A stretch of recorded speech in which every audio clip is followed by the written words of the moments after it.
everyone, welcome to our daily manna. Kindly open our Bibles in the book of Hebrews chapter 12, verse 11. As the word of the Lord says, no discipline seems pleasant at the time, but painful. Later on, however, it produces a harvest of righteousness and peace for those who have been trained by it.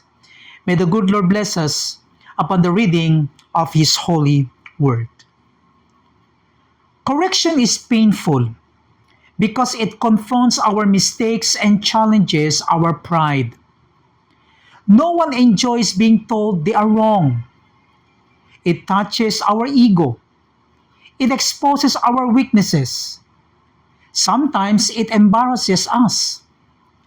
But correction is not meant to destroy us. It is meant to develop us. The Bible says in Hebrews chapter 12, verse 11, it says, no discipline seems pleasant at the time, but painful. Later on, however, it produces a harvest of righteousness and peace for those who have been trained by it. Notice the words painful, but later produces righteousness. Pain is not the end of the story. Growth is. God allows correction in our lives to teach us, refine our character, and help us grow spiritually. Just as a gardener prunes a plant so it can grow stronger and bear more fruit, God corrects His children so they can become more like Christ. I am so thankful that whenever my parents corrected me when I committed an error, they were the ones who did it.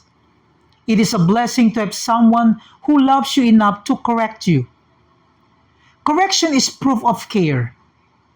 If someone ignores your mistakes, it may mean they do not value your growth. But those who truly love you will guide you, even if it feels uncomfortable.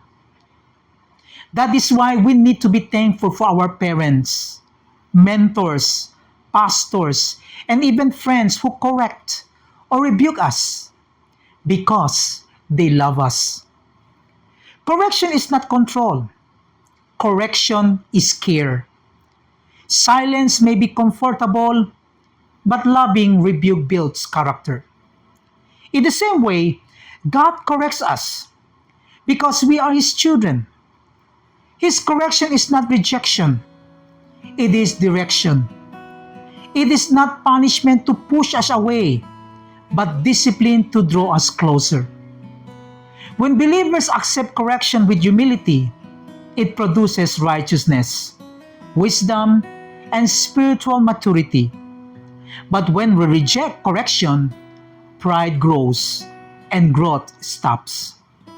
So instead of resisting correction, we must ask, what is God teaching me? What attitude needs to change?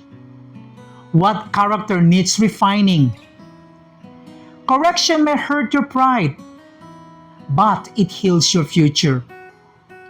Correction is painful, but it is proof that God is still working on you. And if God is still correcting you, it means He is not finished with you yet. And that is grace. Let's pray. Heavenly Father, thank you for loving us enough to correct us. Forgive us for the times we resisted your discipline because of pride. Teach us to accept correction with humility and wisdom. Shape our character. Refine our hearts. Help us see correction not as rejection, but as your loving guidance. Produce in us righteousness, peace, and spiritual maturity. In Jesus' name, we pray. Amen. Here's the challenge. Today, if God is correcting you through His Word, through your leaders, through your parents, or through circumstances, do not harden your heart. Receive it with humility. Growth begins where pride ends. God bless everyone and Shalom.